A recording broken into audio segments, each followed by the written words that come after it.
Hello students, कैसे हैं आप लोग। देखें, सामान्य अध्ययन के अंतर्गत जो श्रृंखला चल रही है, जिसके अंतर्गत हम लोगों ने अध्ययन आरंभ किया था भूगोल और पर्यावरण को एक साथ समन्वित करके। तो उसके अंतर्गत हम लोगों ने सामान्य भूगोल पर चर्चा की। इसके बाद भू आकृति विज्ञान पर समग्र चर्चा हो गई।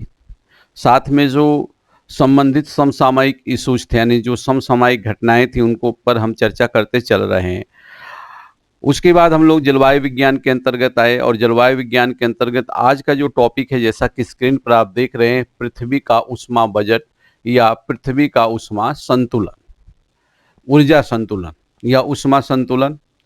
इसको हीट बैलेंस भी कर सकते हैं, एनर्जी ऊर्जा संतुलन भी कह सकते हैं। इसको एक नाम और भी हम देख सकते हैं, भूमंडलीय ऊष्मा संतुलन, ग्लोबल एनर्जी बैलेंस या ग्लोबल हीट बैलेंस। इस पर हम चर्चा करेंगे।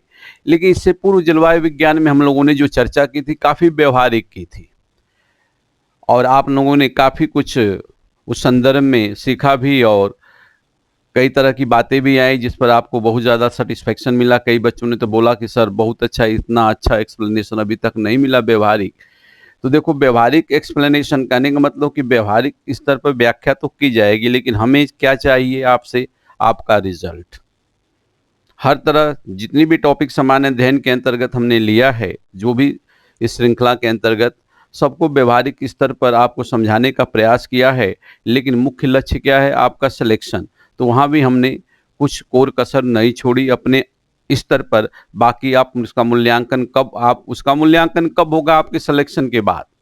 तो आज उसी तरह से जैसे हम लोगों ने जलवायु विज्ञान की जब शुरुआत की थी, उसमें हमने सबसे पहले आपको संकल्पना बताई जलवायु विज्ञान के संदर्भ में, जो काफ़ी व्यवहारिक स्तर पर थी।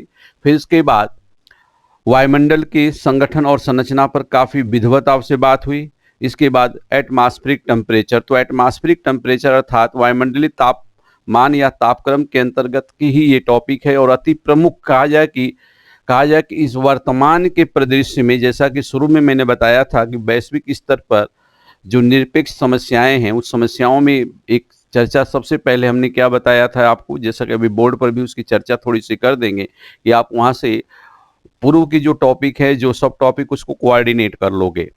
तो जलवायु परिवर्तन सबसे बड़ी समस्या आज हमारे सामने आई है, जिस पर मानव तो इसके लिए उत्तरदायी है, लेकिन मानव उसको सॉल्व करने में, उस समस्या को के समाधान के संदर्भ में देखा जाए तो मानव एकदम, जैसे इन्वायरमेंटलिज्म की थोड़ी संकल्पना आपको बताई थी, जिसमें कहा गया था कि मानव तुच्छ है। तो इस संदर्भ में हम मान सकते हैं कि मानव तुच्छ है, कुछ कर ही नहीं सकता। करने का प्रयास भी करता है तो वह प्रयास जो उस प्रयास का दायरा है अति सीमित है।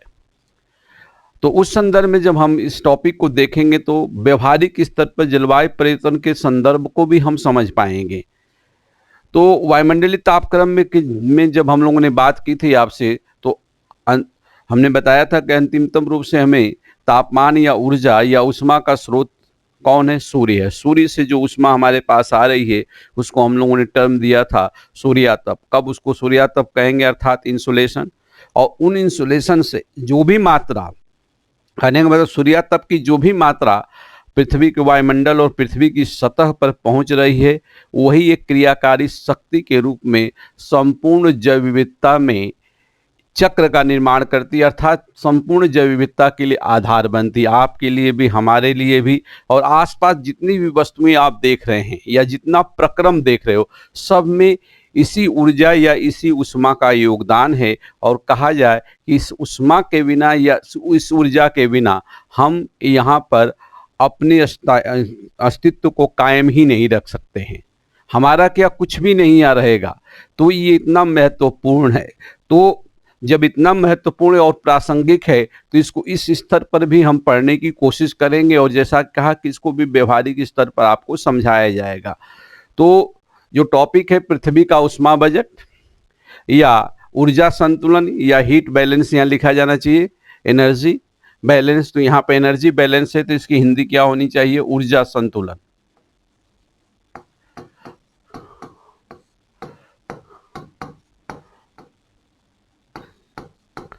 अगर ऊष्मा की बात करते हैं तो हीट बैलेंस की बात होगी। अब इसके अंतर्गत देखो, हम देखने की कोशिश क्या करते हैं कि इस संदर्भ में पृथ्वी की ऊष्मा संतुलन या ऊष्मा बजट के संदर्भ में जब हम बातें करते हैं तो इस पर एक और टर्म दिया गया, भूमंडलीय ऊष्मा संतुलन। अर्थात जो कुछ हम पढ़ने जा रहे हैं इसमें भूमंडलीय ऊष्मा संतुलन की बात की जाएगी या भूमंडलीय ऊर्जा संतुलन की बात की जाएगी, ग्लोबल एनर्जी बैलेंस। तो अगर हम मान लेते हैं, जैसे अक्सर क्लास में आपसे बात होती है कि 10 उंगलियां और दो हाथ और 10 उंगलियां हमको हर प्रोसेस को समझने में क्या करते हैं, महत्वपूर्ण भूमिका निभाते हैं। तो यहाँ पर जैसे अभी हम थोड़े से ऐतिहासिक परिप्रेक्ष्य में जाएंगे कि जब से भौगोलिक विचारक या वैज्ञानिकों ने इस पर काम करना शुरू किया, किस पर, पृथ्वी के वायुमंडल के संदर्भ में या जलवायु के संदर्भ में जब से काम करना शुरू किया और एक कहा जाए कि सैद्धांतिक स्वरूप जब हमारे सामने आने लगा, तो अनेक विद्वान अनेक अलग अलग प्रकार से अपनी अवधारणाओं को प्रस्तुत किए। और शुरू में बताया कि पर्यावरण को समझने के लिए या भूगोल को समझने के लिए जो अवधारणाएं पूर्व में आई, निश्चित रूप से परंपरा और धर्म से संबंधित थी, तो तरह तरह की बातें होने लगी है। जिस प्रकार से विज्ञान के साथ साथ भूगोल का विकास आगे बढ़ने लगा और पर्यावरण की लोगों की समझ क्या होगी, उसका दायरा बढ़ने लगा, तो अलग अलग विद्वान आए, जिन विद्वानों को हम भूगोलवेत्ता भी कह सकते हैं और वैज्ञानिक भी कह सकते हैं। तो इन्होंने अलग अलग स्वरूप को प्रस्तुत किया। तो जहाँ तक ग्लोबल एनर्जी बैलेंस की बात है या पृथ्वी की ऊष्मा बजट की बात है, और पृथ्वी की ऊष्मा बजट के साथ साथ इसमें वायुमंडल की ऊष्मा बजट भी समाहित हो जाएगी, चूंकि यहाँ टर्म नहीं दिया गया इसलिए कि वायुमंडल पृथ्वी का खुद भाग है। शुरू में जब हम लोगों ने भूगोल को और पर्यावरण को परिभाषित किया था तो क्या बोला था कि जो पृथ्वी का पर्यावरण, पृथ्वी अपने आप में क्या है, एक तंत्र है, सिस्टम है, अर्थतंत्र है। तो इसमें वास्तव में हम लोग अर्थ साइंस पढ़ते हैं, नाम तो दे दिया ज्योग्राफी और इन्वायरमेंट के लिए, वास्तव में अध्ययन किसका किया जाता है, अर्थ साइंस का। तो उसमें बोला गया था पूरे प्राकृतिक पर्यावरण का निर्माण कैसे हुआ, तो पृथ्वी के पर्यावरण की वहाँ बात हुई, किसके पर्यावरण की, तो पृथ्वी की। तो वहाँ पर हम लोगों ने इसको परिभाषित किया था, याद करो कि स्थलमंडल, वायुमंडल, जलमंडल और जयमंडल के समन्वित स्वरूप को पृथ्वी का पर्यावरण कहा जाता है। और भूगोल को भी इसी तरह से हम परिभाषित करते हैं। तो ये सब कुछ एक समन्वित स्वरूप है। तो जो वायुमंडल हो या जलमंडल हो या जीवमंडल हो, जैवमंडल हो, एक पृथ्वी तंत्र का ही भाग है। तो इसलिए यह नाम दे दिया गया पृथ्वी का ऊष्मा बजट। लेकिन इसमें हम अलग से क्या कर लेंगे, जब इसको एक्सप्लेन करेंगे चित्र के द्वारा, तो यहाँ वायुमंडल की ऊष्मा बजट भी देख लेंगे। और यही ऊष्मा बजट, अब यहाँ बजट का तात्पर्य क्या है, बजट तो रोज हम देखते हैं। आपका बजट, जहाँ भी आप रहकर तैयारी करते हो, तो घर वालों ने पर मंथ कितना बजट आपका निर्धारित किया, उसमें से कितना उपयोग करते हो, कितना दुरुपयोग करते हो, ये आपके ऊपर निर्भर है। आपके घर का बजट, किसी संस्था का बजट, राज्य का बजट, देश का बजट और विश्व का भी बजट हो सकता है। तो उसी प्रकार से बजट वह एक अमाउंट हो जाता है, या ऊष्मा या ऊर्जा के रूप में है, लेना है हमें, जिससे हम अपनी क्रियात्मक प्रक्रियाओं को संचालित करते हैं। बजट के माध्यम से हम दैनिक लेकर तथा समग्र आवश्यकताओं की हम पूर्ति करते हैं। उसी प्रकार से पृथ्वी के पास भी कुछ ऊष्मा का बजट है, जिसका पृथ्वी और पृथ्वी का वायुमंडल या पूरा तंत्र उसका उपयोग करता है अपनी प्रक्रियाओं को संपादित करने के संदर्भ में। तो कौन सी प्रक्रिया, तो शुरू में बताया था कि स्थलमंडल, वायुमंडल, जलमंडल और जयमंडल के मध्य लगातार अंतरक्रिया हो रही है। इस अंतरक्रिया, जहाँ क्रिया शब्द आ गया वहाँ ऊर्जा निश्चित होगी। और ये अल्टीमेटली अगर कहा जाए तो प्रमुख रूप से वो ऊर्जा, ऊष्मा कहाँ से हमें प्राप्त हो रही है, सन से, सूर्य से। सूर्य में जो नाभिकीय संलयन की प्रक्रिया हो रही है, जिस पर काफ़ी चर्चा हमने की थी आपसे, कि वहाँ से जो ऊष्मा लघु तरंग के रूप में हमारे पास आ रही है, जिसका माध्यम लघु तरंग है, लेकिन प्रोसेस क्या हो रहा है वहाँ पर, इलेक्ट्रोमैग्नेटिक रेडिएशन, विद्युत चुंबकीय विकिरण हो रहा है। और उस विकिरण के माध्यम से जो लघु तरंगे हमारे पास आ रही हैं पृथ्वी की सतह पर, तो हमने ये बात आपसे की थी कि सूर्य के फोटोस्फेरिक पार्ट से जितनी ऊष्मा उत्सर्जित हो रही, तो वैज्ञानिकों ने बताया कि प्रति वर्ग इंच से प्रति मिनट में 1,00,000 हार्स पावर ऊष्मा वहाँ से उत्सर्जित हो रही है, जबकि पृथ्वी उसे मात्र 2 कैलोरी ही प्राप्त कर पाती है प्रति वर्ग सेंटीमीटर प्रति मिनट के दर से। जो कि बताया गया था कि जितना वहाँ ऊष्मा का उत्सर्जन हुआ सौरिक ऊर्जा के रूप में, यानी इंसोलेशन के रूप में, सोलर रेडिएशन के रूप में, वह उसका मात्र 2 अरबवां भाग ही पृथ्वी क्या करती है, प्राप्त करती है, लगभग 2 कैलोरी प्रति वर्ग सेंटीमीटर प्रति मिनट के दर से। लेकिन वह भी देखा जाए तो बताया था आपको कि 23 ट्रिलियन हार्स पावर हो जाता तो कितनी ऊष्मा आ रही है। और शुरू में भी हमने बताया था कि जो कुछ हम आपसे बात कर रहे हैं, आप मुझसे बात कर रहे हो, आप मैकेनिकल वर्क कर रहे हो, कहने का मतलब शारीरिक वर्क कर रहे हो, कार्य कर रहे हो, या जो भी जितने भी कार्य हो रहे हैं और जो कुछ यहाँ पर है, आसपास की जितनी भी वस्तुएं हैं, ऊष्मा किसी न किसी रूप में वो प्रत्यक्ष या अप्रत्यक्ष रूप से सूर्य की है, अर्थात वो इंसुलेशन ही है। और बताया था कि ऊष्मा न तो हम उत्पन्न कर सकते हैं, न तो नष्ट कर सकते हैं, जैसा कि सिद्धांत पहले हमने चर्चा कर ली थी। सापेक्षता के सिद्धांत के अंतर्गत हम लोगों ने क्या बात की थी कि न तो उस उष्मागतिक सिद्धांत के विषय में हमने बात कर ली थी। तो क्या कहा गया उस सिद्धांत के अनुसार कि न तो हम उष्मा उत्पन्न कर सकते हैं, न तो नष्ट कर सकते हैं, बल्कि उसको हम क्या कर सकते हैं, मॉडिफाई कर सकते हैं। और मॉडिफिकेशन का स्वरूप अलग अलग आपको उदाहरण बता भी दिए गए और आप जानते भी हैं। लेकिन यहाँ सवाल ये है कि जो पृथ्वी का ऊष्मा बजट है वो क्या है और कैसे हम निर्धारित करेंगे। तो जैसे कहा गया कि अनेक विद्वानों ने, अनेक जलवायु वेत्ताओं ने, कहने का मतलब कि क्लाइमेटोलॉजिस्टों ने इस पर समय समय पर प्रयास किया, लेकिन जो सर्वाधिक मान्य है वो प्रसिद्ध जलवायु वेत्ता थे जीटी त्रिवार्था। जो उन्होंने एक अनुमान लगाया या जो कुछ वो हम अनुमान व्यक्त किया वो सर्वमान्य है, लगभग वही सर्वमान्य है। तो जीटी त्रिवार्था जो कि बहुत बड़े क्या थे, जलवायु वैज्ञानिक थे, और साथ साथ में मानव भूगोल के विकास में भी उन्होंने जबरदस्त काम किया था, बेसिकली जनसंख्या भूगोल के संदर्भ में। तो उनके अनुसार जो बताया गया उसी आधार पर हम ऊष्मा बजट को समझाने का प्रयास करेंगे। उन्होंने बताया क्या कि अगर हम मान लेते हैं, एक रफ डायग्राम दिखाएंगे, फिर एक व्यवस्थित डायग्राम भी आपके पास आ जाएगा, और कई बार इसको हम आपको क्या करेंगे, समझाने का प्रयास करेंगे। जैसे मान लिया कि ये सूर्य है,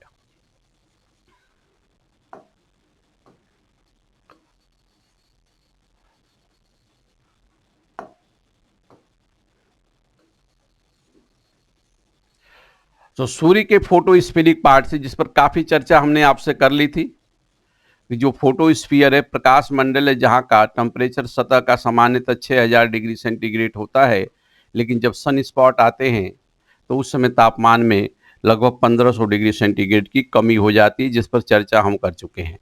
तो यहाँ से अत्यधिक मात्रा में क्या हो रहा है, ऊष्मा का उत्सर्जन हो रहा है। सपोज दैट ये सूर्य है, मान लिया, ठीक। अब यहाँ से जो ऊष्मा आ रही है, ये यहां से निकल रही है ऊष्मा, तो बताया कि ये किस माध्यम से आ रही है, लघु तरंग के माध्यम से। किससे बात आपसे हुई थी, लघु तरंग। और प्रक्रिया क्या हो रही है, उत्सर्जन जो हो रहा है, इलेक्ट्रोमैग्नेटिक रेडिएशन हो रहा है, विद्युत चुंबकीय विकिरण हो रहा है। तो जब ये इंसुलेशन आगे बढ़ता है तो पूरे सोलर सिस्टम को प्रभावित करता है, सारे ग्रहों को प्रभावित करता है, और जो पृथ्वी और सूर्य के मध्य की जो सापेक्षिक दूरी है, उसके कारण जो कुछ हमारे पास आता है, जितना सूर्यातप आता है, उस सूर्यातप को, अर्थात जो कि विकिरण आ रहा है, उसको इकाई के रूप में जीटी त्रिवार्था साहब ने क्या किया, व्यक्त किया। उन्होंने बताया कि यदि मान लेते हैं कि सूर्य से आने वाला ये विकिरण 100 इकाई है, क्या है, 100 इकाई, यानी 100 यूनिट्स है। इन्होंने बताया क्या कि ये 100 यूनिट्स, मान लिया कि 100 यूनिट है। तो इसमें से 35 यूनिट जो है, यहां मान लें, थोड़ा सा इसको हम चौड़ा ले लेते हैं, 100 यूनिट हो गया। सपोज दैट मात्रा दिखाने के लिए बात की जा रही है। और तो इसमें से 35 यूनिट बिना पृथ्वी की सतह और वायुमंडल को बिना प्रभावित किए वापस हो जाता है। कितना, 35 यूनिट। तो जो 35 यूनिट्स वापस होता है, अर्थात जो 100 आया उसमें से 35 यूनिट्स जो है, 35 इकाइयां वापस हो जाएंगी, अर्थात 100 में से 35 इकाइयों का पृथ्वी की सतह और पृथ्वी के वायुमंडल के ऊष्मन में कोई योगदान नहीं है, और ये अलग अलग माध्यमों के द्वारा वापस कर दी जाती है, जिसे पूर्ण प्रत्यावर्तन कहा जाता है। और पूर्ण प्रत्यावर्तन, टोटल रिफ्लेक्शन, इसको एक टर्म दिया गया, अल्बीडो। क्या नाम देते हैं, अल्बीडो। या इसको हम हिंदी में एक शब्द और देते हैं स्वार्थ, ठीक, अल्बिडो। तो ये टोटल प्रत्यावर्तन है। कहने का मतलब कि 100 इकाई में से 35 इकाई न तो पृथ्वी की सतह को गर्म करने में सक्षम है और नहीं तो वायुमंडल को, और यह पृथ्वी की सतह के साथ साथ वायुमंडल की जो संगठक है, विभिन्न प्रकार के संगठक, उसके द्वारा ये वापस कर दिए जाते हैं, जिसको हम क्या नाम देते हैं, पूर्ण प्रत्यावर्तन, टोटल रिफ्लेक्शन, और टर्मिनोलॉजी क्या दी गई, अल्बिडो या स्वार्थ, ठीक। अब इनमें से जब 35 वापस हो गई तो इधर कितनी आएगी, 65। अब 65 जो इकाइयां आ रही हैं इधर, इन 65 इकाइयों में से 14 इकाई जो है, 65 में से जो 14 यूनिट है, 14 यानी 14 इकाई जो है वायुमंडल ले लेगा।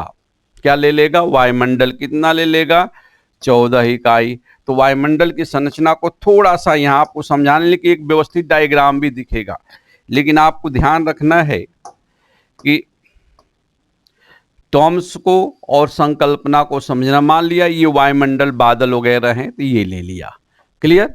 क्या ले लिया, वायुमंडल, 14 इकाइयां ये ले लिया।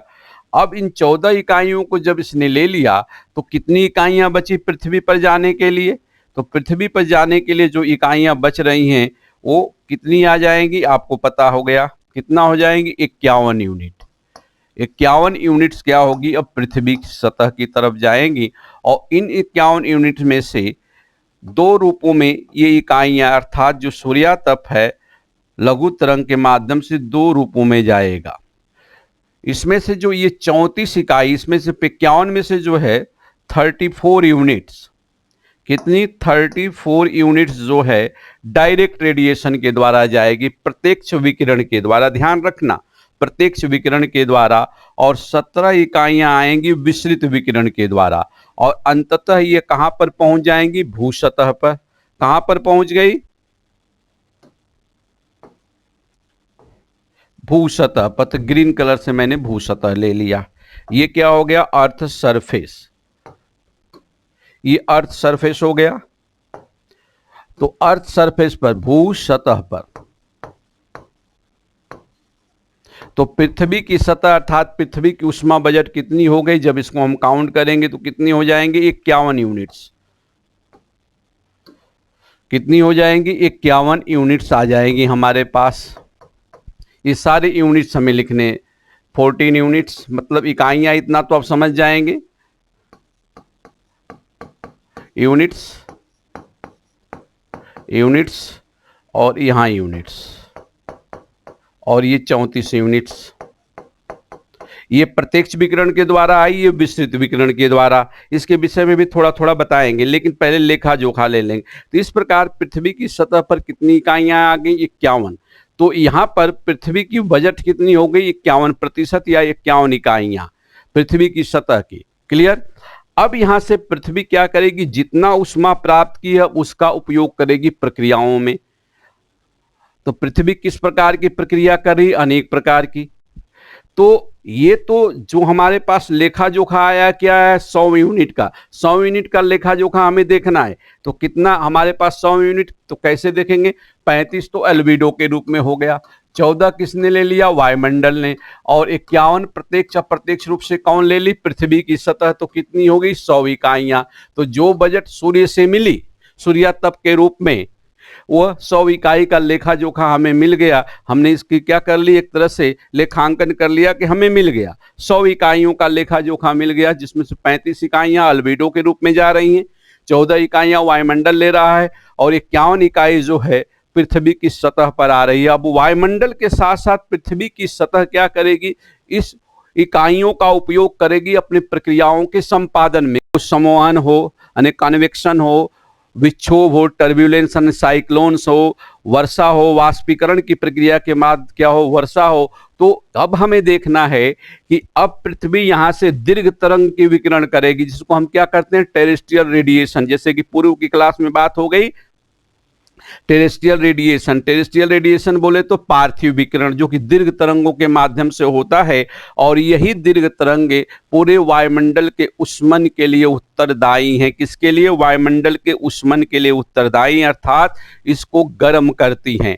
अब इन 51 इकाइयों में से हमें देखना है कि 51 इकाइयों में से पृथ्वी कैसे खर्च कर रही है। तो थोड़ा सा इसको हम डिटरमाइन कर लें। इसे देखो, इसमें से 51 में से 23 इकाई प्रभावी विकिरण के द्वारा पृथ्वी शून्य में भेज देगी। लेकिन इन प्रभावी विकिरण से जो प्रभावी कौन सा विकिरण? Terrestrial radiation. 23 इकाई कहां भेज दी? शून्य में। लेकिन इस 23 इकाई में से 6 इकाई जो है वायुमंडल ले लेगा। जो प्रभावी विकिरण से 23 इकाइयां यहां से गई, उनमें से 6 इकाई कौन ले लेगा? वायुमंडल। यूनिट समझ जाएंगे, ठीक, ले लेगा वायुमंडल। बाकी शेष बची तो 9 इकाई जो है वायुमंडल, पृथ्वी की सतह जो है 9 इकाइयां खर्च करेगी संवहन और विक्षोभ में। यूनिट समझ जाना, यूनिट्स ही पूरा लिख लें, यूनिट्स यहां भी लिख देते हैं,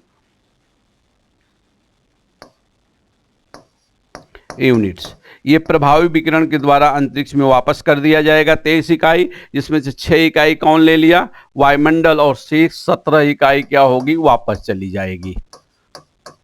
17 इकाई क्या कर वापस चली गई? कहाँ? अंतरिक्ष में, शून्य में, जिसे हम कहते हैं।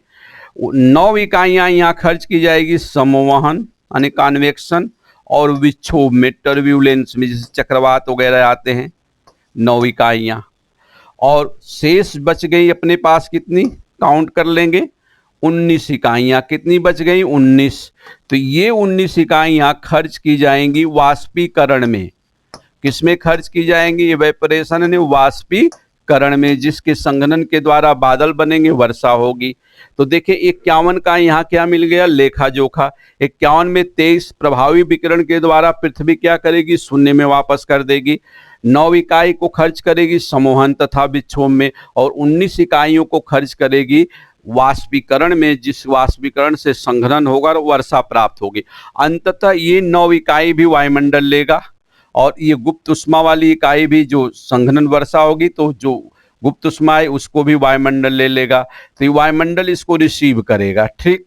और इधर से 14 ले लिया प्रत्यक्ष विकिरण के द्वारा। तो ये लेखा जोखा हो गया। अब हमें क्या करना है कि जो 35 इकाई अल्बीडो है, इसका लेखा जोखा हमें देखना है। 35 इकाइयों का ध्यान रखेंगे। तो 35 इकाइयों में से दूसरे कलर से मैं ले रहा हूं, यहां ध्यान रखना। 35 जो इकाइयां, इसमें से 2 इकाइयां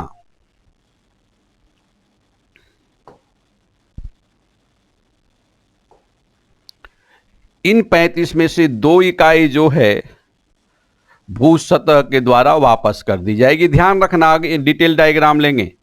2 इकाई किसके द्वारा? भू सतह से। भू सतह बोले तो भू सतह पर जो बर्फीले क्षेत्र हैं उससे क्या हो जाएगी? वापस हो जाएगी। जैसे अंटार्कटिका हो गया, या उच्च पर्वतीय प्रदेश हो गए, या उत्तरी गोलार्ध का जो हाई लैटिट्यूडनल रीजन्स है, उच्च अक्षांशीय क्षेत्र, वहां से जितनी भी अल्बीडो वापस होता है उसकी मात्रा कितनी होगी? 2 इकाई, ठीक।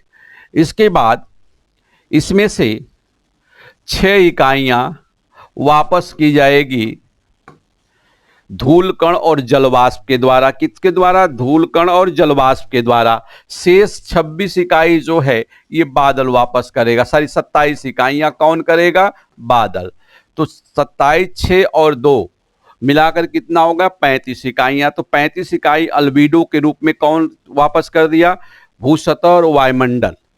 तो इसका कोई योगदान नहीं है पृथ्वी के गर्म करने में, नेचुरल यानी पृथ्वी की सतह के साथ साथ वायुमंडल के ऊष्मन में इसका कोई योगदान नहीं है। लेकिन जलवायु परिवर्तन की जो प्रवृत्तियां आई हैं उसमें अल्बीडो में और वायुमंडलीय उष्मा बजट में काफी परिवर्तन हुआ है, जिसको लास्ट में हम क्या करेंगे? एक्सप्लेन करेंगे, आपको बताएंगे। तो इस तरह से वापस हो गई, ठीक। तो 35 का तो हमें लेखा जोखा मिल गया। अब इसके बाद यहां पृथ्वी का लेखा जोखा भी हमने देख लिया कि 51 इकाई आई, जिसमें से 23 इकाई इसने क्या किया? वापस कर दिया। कहां? प्रत्यक्ष विकिरण के द्वारा जो दीर्घ तरंग के माध्यम से प्रत्यक्ष विकिरण हुआ प्रभावी विकिरण के द्वारा शून्य में, जिसमें से 17 इकाई कहाँ चली गई, वायुमंडल को पार करते हुए शून्य अर्थात कि स्पेस में चली गई, और यहाँ 6 इकाई वायुमंडल इसका क्या करेगा, उपयोग करेगा। पुनः 9 इकाइयों को उपयोग करेगी पृथ्वी किसमें, समोहन और विक्षोभ में, उसको भी वायुमंडल क्या करेगा, रिसीव कर लेगा। 19 इकाइयां खर्च करेंगी किसमें, वाष्पीकरण में, जिसके कारण वर्षा होगी, और जब वर्षा हो जाएगी तो उसकी गुप्त ऊष्मा जो निकलेगी उसको कौन ले लेगा, वायुमंडल। तो इस प्रकार से 51 यूनिट तो हमारे पास क्या आ गए, शुद्ध रूप से पृथ्वी का, क्या आ गया, पृथ्वी का, ध्यान रखें।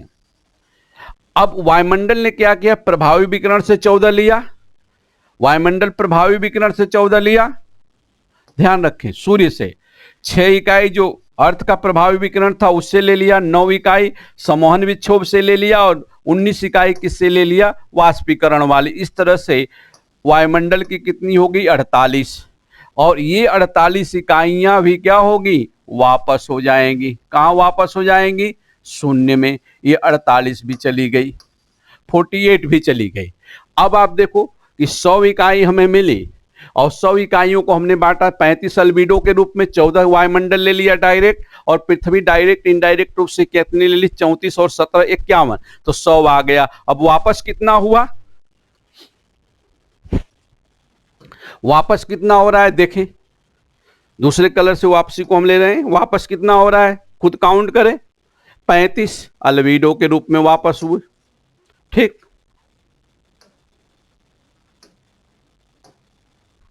35 अल्बिडो के रूप में वापस हुआ, 17 डायरेक्ट गया यहां से, ये 17, और 48 कितना आया वायुमंडल के पास, टोटल कितना हो गया 100, तो 100 माइनस 100 बराबर 0। इस प्रकार से भूमंडलीय ऊष्मा संतुलन पृथ्वी और वायुमंडल इस तरह से क्या करते हैं, स्थापित करते हैं।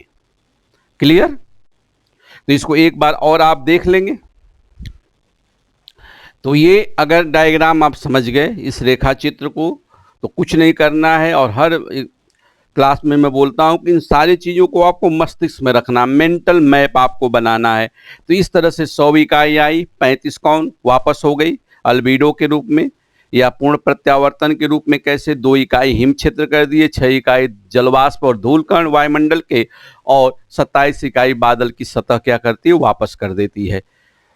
14 इकाई कौन ले लिया, वायुमंडल। पृथ्वी की सतह पर 51 आई, 2 रूपों में, विसरित विकिरण के रूप में और प्रत्यक्ष विकिरण के रूप में, 17 और 34 51 हो गया। और पृथ्वी ने क्या किया, प्रभावी विकिरण के द्वारा, प्रभावी पार्थिव विकिरण, इफेक्टिव टेरेस्ट्रियल रेडिएशन के द्वारा 23 यूनिट्स को क्या रिफ्लेक्ट कर दिया, स्पेस में, शून्य में, ब्रह्मांड के कहा जाए कि शून्य में, लेकिन उसमें से 6 इकाई कौन रिसीव करता है, वायुमंडल।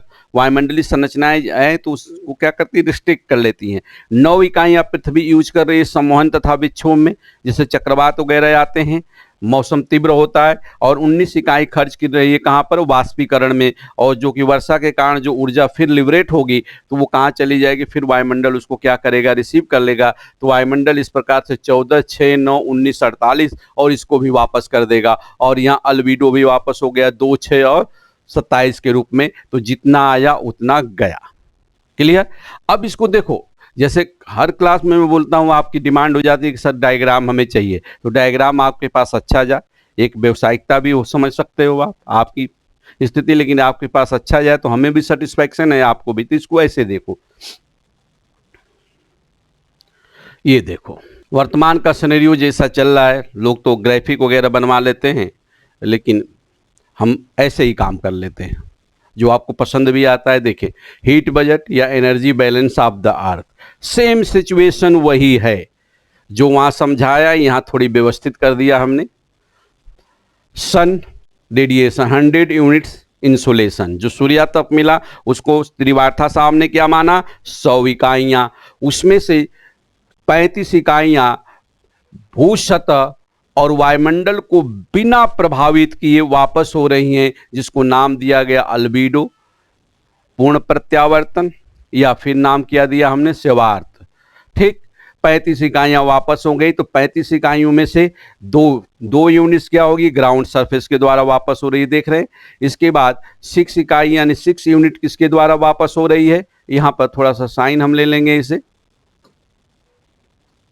वापस हो रही किसके द्वारा, dust particle and water vapour के द्वारा। थोड़ा बड़ा कर दें इसको, देखें 6 इकाइयां किसके द्वारा, डस्ट पार्टिकल और वाटर वेपर के द्वारा, यानी धूल कण और जलवाष्प के द्वारा। 27 इकाई बादलों के द्वारा वापस हो गई। इस प्रकार से 35 इकाइयां अल्बीडो के रूप में क्या हो गई, स्पेस में चली गई। शेष बची 65 इकाई। 65 इकाइयों में से 14 इकाई प्रभावी विकिरण के द्वारा कौन प्राप्त किया, सूर्य ने, जैसा कि पहले भी चर्चा कर ली।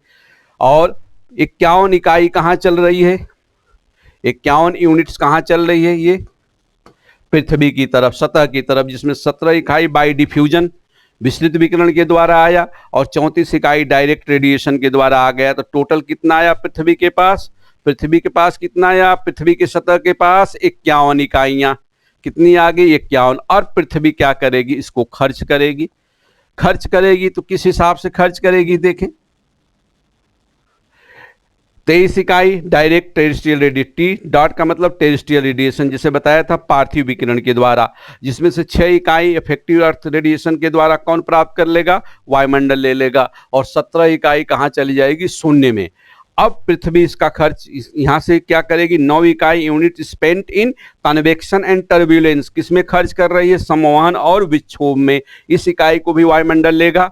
और अंततः जो 19 इकाइयां बच रही हैं, क्या बच रही हैं, 19 इकाइयां जो बच रही हैं अपने पास, यानी पृथ्वी के पास, वो खर्च की जाएगी स्पेंट इन इवेपोरेशन, वाष्पीकरण में। और वाष्पीकरण के कारण जब संघनन की प्रक्रिया होगी, वर्षा हो जाएगी, तो 19 इकाई को भी वायुमंडल क्या करेगा, रिसीव कर लेगा। और इस तरह से देखा गया 14, 6, 9, 19, 48 इकाइयां।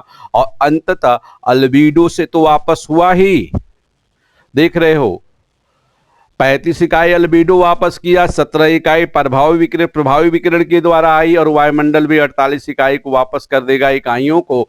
तो 35, 17, 48, 100, और 100 यूनिट या 100 माइनस 100 कितनी हो गई, 0। इस तरह से ग्लोबल एनर्जी बैलेंस चलता है। अब यहां आपको ध्यान रखना है व्यवहारिक स्तर पर कि अगर ये सूर्यातप इस मात्रा में हमें प्राप्त नहीं होता, इस स्थिति में प्राप्त नहीं होता, तो यहाँ क्या होता, जीवन नहीं होता।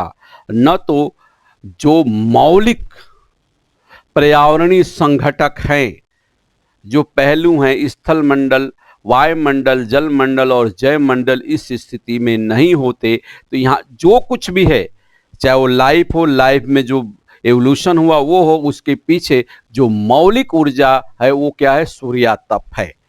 सूर्यातप ही जीवन दे रहा है। तो परंपरा में भी बोल दिया जाता है कि सन क्या है, भगवान है। तो भगवान का मतलब, जैसे थोड़ी सी बात आपसे हुई थी कि आज का भगवान कौन है, प्लांट है, जिसको बहुत अच्छी तरह से आपको समझाया गया था। फोटोसिंथेसिस क्रिया जब पकड़ा, आपको हल्की सी मैंने बताया था इंट्रोडक्शन में। तो ये अगर सूर्यातप नहीं होता तो कुछ नहीं होता। लेकिन जो एनर्जी आ रही है, जो हमें प्राप्त हो रही है, जो हमें मिल रही, वो हमारी बजट है। जैसे पिताजी ने आपको 10,000 रुपया पर मंथ दिया, तो पर मंथ की बजट आपकी 10,000 है। अब उसमें कितना बचाते हो, कितना खर्च करते हो, कितना डेफिसिट होता है, कितना क्या होता है, वो आपके ऊपर निर्भर है। तो यहाँ भी अब सवाल वर्तमान में है कि पृथ्वी के पास जो नेचुरल यूनिट्स आई, जैसे कहा गया परसेंट में मान लिया तो 51, अब उसमें से 23, 9 और 19 खर्च की जानी है। तो खर्च भी हो रही, लेकिन जो ये आप देख रहे हो ब्लू कलर का जो एटमॉस्फेरिक कंपोजिशन है, वहाँ कंपोजिशन में बात की गई थी कि इसमें हमने क्या किया, कुछ मात्राओं को बढ़ा दिया। जैसे कार्बन डाइऑक्साइड, जितने भी ग्रीन हाउस गैसेज हैं उनकी मात्रा बढ़ाई, अनेक प्रकार के पार्टिकुलेट मैटर्स हमने बढ़ा दिया। किसके कारण, due to pseudo development process के द्वारा, जो हम छद्म विकास की प्रक्रिया को संपादित कर रहे हैं, जो मानव जनित कारक हैं जिसको हम कहते हैं। तो मानव छद्म विकास की प्रक्रिया की ओर ही अग्रसर है। एक प्रकृतिवादी व्यक्ति या जो इन्वायरमेंट आप पढ़ रहे हो, उसके यहाँ मानव का विकास का जो स्वरूप है वो छद्म है। तो उससे जो कुछ हमें प्राप्त हुआ, तो इस लेयर में क्या हुआ, कंसंट्रेशन बढ़ा है। किसका, ग्रीन हाउस गैसेज का, कार्बन डाइऑक्साइड, मोनोऑक्साइड, जितनी भी गैसों का नाम हमने कंपोजिशन में लिया था। तो जब कंपोजिशन में सघनता आ गई, तो ये क्या कर रहे हैं, तापमान को रोकने की कोशिश कर रहे हैं। जब नीचे से पार्थिव विकिरण को रोकने की कोशिश करते हैं तो ग्लोबल वार्मिंग की परिस्थिति आ जाती है, और जो ऊपर से सौरिक विकिरण को रोकने की कोशिश करते हैं तो ग्लोबल कूलिंग की स्थिति है। तो ग्रीष्म ऋतु में हम वार्मिंग की बातों को महसूस करते हैं, वार्मिंग यानी ग्लोबल वार्मिंग के तथ्यों को महसूस कर लेते हैं, और जैसे शीत ऋतु आता है सूर्यातप की मात्रा कम हो जाती है, क्योंकि सूर्य की स्थिति क्या होती है, सापेक्षिक है, उत्तरायण और दक्षिणायन। तो शीत ऋतु में सूर्य दक्षिणायन हो गया, किरणें तिरछी गिर रही, जैसा कि बताया गया था आपको। इफेक्ट ऑफ इंसुलेशन में कौन कौन से कारण है, तो तिरछापन हो गया, तो उसके कारण जब ये लेयर मोटी हो गई तो वहां से अल्बीडो क्या होता है, बढ़ जाता है, तो शीतलन का प्रभाव भी बढ़ने लगता है। लेकिन जो ये प्रभाव होता है, किस प्रकार से ये परिवर्तन होगा, इसकी भविष्यवाणी नहीं की जा सकती। जैसा कि बताया था कि संपूर्ण वायुमंडल में जो वर्क होता है उष्मागतिक इंजन के समान, जब मानसून आपको कराएंगे तो और डिटेल आएगा कि उष्मागतिक इंजन के समान ये काम हो रहा है। लेकिन कोई यहाँ पाइप नहीं है, कोई स्टील की पाइप नहीं है, कोई सिस्टम हमने चेंबर नहीं लगाया, सब कुछ ओपन है, लेकिन फिर भी संपादित हो रहा है। तो ये काफी संवेदनशील है, और इस संवेदनशील तत्व के अंतर्गत हमने क्या किया, अपनी कहने का मतलब जो विकास की छद्म प्रवृत्ति, उससे अनेक प्रकार के अनवांटेड मैटर इसमें हम लगातार इंट्रोड्यूस कर रहे हैं, जिसके कारण जो एनर्जी बैलेंस है वो डिस्टर्ब हो रहा है। और ग्लोबल एनर्जी बैलेंस की प्रक्रिया जब डिस्टर्ब हो रही है, जिसके कारण ही ग्लोबल वार्मिंग और ग्लोबल कूलिंग की परिस्थिति हमारे पास दिखाई देती है, और दिखाई दे रही है, देती है नहीं, दिखाई दे रही है। और डे टू डे ये क्या हो रही है, बढ़ती चल, दिन प्रतिदिन ये क्या हो रही है, बढ़ती चली जा रही है। और यही कारण है कि जब हमने क्लास शुरू की थी तो आपसे प्रश्न किया था कि विश्व की सबसे बड़ी समस्याएं क्या हैं, तो उनको मैंने क्या किया था, आपके सामने बोला था। इन समस्याओं को आपको याद होगा कि मैंने बोला था कि जब वैश्विक लीडर्स एक जगह होते हैं तो किस पर बात करते हैं, तो हमने बताया था C² और T², क्लाइमेटिक चेंज, ट्रेड और टेररिज्म। और ये देखो, क्लाइमेटिक चेंज तो डायरेक्ट हीट बैलेंस यानी ग्लोबल एनर्जी बैलेंस से रिलेटेड है, जुड़ा हुआ है। और ट्रेड और टेररिज्म भी कहीं ना कहीं, ट्रेड में अगर कहा जाए तो ट्रेड भी डायरेक्ट है भूगोल से या पर्यावरण से, और टेररिज्म भी है यानी आतंकवाद भी है। तो जलवायु परिवर्तन, व्यापार और आतंकवाद, जिस पर लगातार चर्चाएं होती हैं, जब वर्तमान में 21वीं शताब्दी के लीडर्स जब आपस में मिलते हैं तो इन बातों, अन्य बातों पर चर्चा हो तो हो, हर अन्य प्रसंगों पर चर्चा होगी, लेकिन ये निरपेक्ष रूप से ये जो प्रसंग है जलवायु परिवर्तन, व्यापार और आतंकवाद पर निश्चित ही चर्चा हो रही है। लेकिन इसके लिए कहीं ना कहीं खुद यही मानव उत्तरदायी है, और हम जिम्मेदार किसको ठहरा देते हैं, बड़ी अच्छी तरह से जिम्मेदारी दे देते हैं कि जलवायु परिवर्तन के कारण हो रहा है। तो जलवायु परिवर्तन के लिए उत्तरदायी कौन है, हम मानव हैं। और हम लोग क्या कर रहे हैं कि जो कुछ हमने इंट्रोड्यूस किया यहाँ पर इस वायुमंडल के अंतर्गत, और हमने क्या किया, सतह से लेकर भू सतह, जल और वायु सबको प्रदूषित कर लिया है। और करने के बाद जो एनर्जी बैलेंस का जो प्रोसेस है, जो प्रक्रिया है, जो सिस्टम है, ये डिस्टर्ब हो रहा है। इसके कारण तरह तरह की समस्याएं हमारे पास आ रही हैं। क्लियर? तो मैं आशा करता हूं कि आपको समझ में आ गया होगा, खूब आराम से करोगे। और जैसे बार बार मैं कहता हूं कि 2 हाथ और अंगुलियां काफी है। तो देखो हमने क्या बोला, 100 आया, सामान्य भाषा में 100 यूनिट्स आई, तो किस रूपों में, 4 उंगलियां हमारे पास और भी हैं।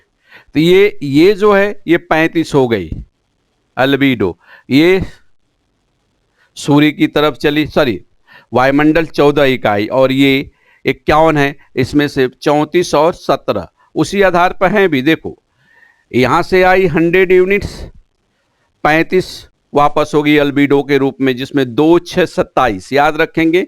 2 यूनिट कहां से जा रही है, हिमाच्छादित क्षेत्र से, भूसतह से, 6 इकाई जलवाष्प और धूलकण से, और 27 इकाई किससे वापस हो गई, बादल से। तो 35 हो गया। इसके बाद ये 14 इकाई वायुमंडल ले लिया, 51 बचा, तो 2 इकाई के रूप में 34 और 17 ये प्रभावी विकिरण के द्वारा गया, ये विस्तृत विकिरण के द्वारा। अब ये हमें लेखा जोखा मिल गया, हाथ पर भी हो गया, इस पर नोट कर सकते हो, आपकी मर्जी। लेकिन कई बार बोलता हूँ मेंटल मैप यहाँ पर रखो सारी चीजें। अब इसके बाद जब 35 की बात करते हैं तो 35 का लेखा जोखा दे दिया गया कि 2 इकाई 35 में से 2 इकाई किसने कैसे वापस हुआ, भूसतह से, ठीक, जो हिमाच्छादित क्षेत्र है। इसके बाद 6 इकाइयां यानी 6 यूनिट्स किसने वापस किया, dust particle and water vapour of atmosphere. इसके बाद 27 इकाई वापस कर रहा है बादल अपनी ऊपरी सतह से। अब शेष बच गया हमारे पास 65 में से 14 वायुमंडल ले लिया सौरिक विकिरण के रूप में, 51 गया पृथ्वी के रूप ऊपर, 17 और 34 के रूप में। अब 51 को खर्च करेगी पृथ्वी, तो 23 इकाई कहाँ चली गई, प्रभावी विकिरण के द्वारा अंतरिक्ष में ट्रांसफर करती है, लेकिन उसमें से 6 इकाई किसने ले लिया, वायुमंडल ने। 9 इकाई पृथ्वी खर्च करेगी सम्मोहन और विक्षोभ में, 19 इकाई किसमें खर्च करेगी, वाष्पीकरण में। अंततः वायुमंडल इसको क्या करेगा, रिसीव करेगा। तो वायुमंडल का जो रिसीव है, कहने का मतलब जो प्राप्त कर रहा है 14 इकाई, तो प्रभावी विकिरण के द्वारा जो सौरिक विकिरण के द्वारा प्राप्त हुआ, जैसा कि डायग्राम में आप देख रहे हो, और 6 इकाइयां उसने अर्थ रेडिएशन का, टेरेस्ट्रियल रेडिएशन से प्राप्त किया, 9 इकाइयां सम्मोहन विक्षोभ वाली, और 19 इकाई किससे प्राप्त कर ली, वाष्पीकरण। इस प्रकार से 48 हो गया। अब इसी 48 को भी अपनी प्रक्रिया को संपादित करने के बाद ही वापस कर देगा किसमें, शून्य में। तो 35, 17 और 48 100 यूनिट हो गई। इस प्रकार से 100 माइनस 100 तो एनर्जी बैलेंस हो गया। लेकिन इसका एक टाइम पीरियड है। लेकिन जो ग्लोबल पोल्यूशन की बात हुई है या पोल्यूशन हुआ, उसके कारण ये परिस्थिति चेंज हुई है। इसके कारण जो एनर्जी बैलेंस की प्रक्रिया है वो लगातार बाधित हो रही है, जिसके कारण अनेक प्रकार की खतरे, कहा जाए कि डिजास्टर्स भी आ रहे हैं हमारे पास। तो अनेक प्रकार के डिजास्टर या अनेक प्रकार की समस्याएं हमारे सामने आ रही हैं, जिसको जलवायु परिवर्तन के नाम से हम क्या करते हैं, पुकार रहे हैं। तो अगर इसको हमें फिर नेचुरल स्थिति में, प्राकृतिक स्थिति में जब तक नहीं लाएंगे इस कंपोजिशंस को, जैसा कि वायुमंडल की संरचना में कहा था कि जब तक अगर प्राकृतिक स्थिति में अगर हम नहीं लेकर आ पाएंगे तो ये परिवर्तन होगा, ड्रेस्टिक होगा। और निश्चय है कि जो करता है वही भरता है, और इसका सबसे ज़्यादा पेमेंट, कहने का मतलब कि मूल्य मानव को ही चुकाना पड़ेगा, जैसा कि लगातार हमें दिखाई भी दे रहा है। बहरहाल परीक्षा के पॉइंट ऑफ व्यू से, जनरल स्टडीज के पॉइंट ऑफ व्यू से ये बात हुई, तो प्रीलिम्स में भी क्वेश्चन आए हुए हैं। और जैसा कि आप जानते भी हो बहुत अच्छी तरह से कि जो क्वेश्चंस आते हैं, जो प्रश्न आते हैं संघ लोक सेवा आयोग में, थोड़े से प्रश्न को क्या करते हैं, घुमा देते हैं। तो उस आधार पर आप समझने की कोशिश करेंगे। मुख्य परीक्षा में भी क्वेश्चन आया हुआ है हीट बजट से, जिसमें 200 शब्द में मैक्सिमम हमें क्या करना होता है, लिखना होता है। तो आप लिख करके दिखा भी देंगे 200 शब्द में। और साथ ही निबंध में भी ये काम करेगा, कहीं ना कहीं डायरेक्ट या इनडायरेक्ट। निबंध के पार्ट में भी कहीं अनेक निबंध आ जाते हैं जो पर्यावरण से संबंधित हैं, तो वहाँ भी ये काम कर जाएगा। या यहाँ पर समझ गए तो कुछ अभिव्यक्ति आपकी अच्छी हो जाएगी, और साक्षात्कार में भी काम करेगा। तो इसको बहुत अच्छी तरह से तैयार कर लें। ठीक, आगे हम क्या करेंगे कि जो वायुमंडलीय तापक्रम की बात हो रही है, जैसे कि हम लोगों ने क्या किया कि वायुमंडलीय तापक्रम में परिस्थितियों को देखा, सौरिक विकिरण देख लिया, उसकी परिस्थिति को देख लिया कैसे आते हैं। अभी हीट बजट हमने कर लिया। अब इसके बाद हम टेम्परेचर इन्वर्जन और एडियाबेटिक टेम्परेचर चेंज कराएंगे, जो कि वह भी मौलिक संकल्पना है और अति व्यवहारिक रूप से आसपास के क्षेत्रों में या हमारे घरों में भी संकल्पना, ये प्रक्रियाएं संपादित हो रही हैं, लेकिन उसको हमने मैकेनिकल रूप से लिया है। तो इसके बाद हम क्या करेंगे, टेम्परेचर इन्वर्जन, तापक्रम व्युत्क्रम या तापमान प्रतिलोमन, और एडियाबेटिक टेम्परेचर चेंज, रुद्धोष्म तापमान परिवर्तन, इनको अच्छी तरह से कर लेंगे। कोई समस्या हो तो बात कर लेंगे। Okay, thank you very much.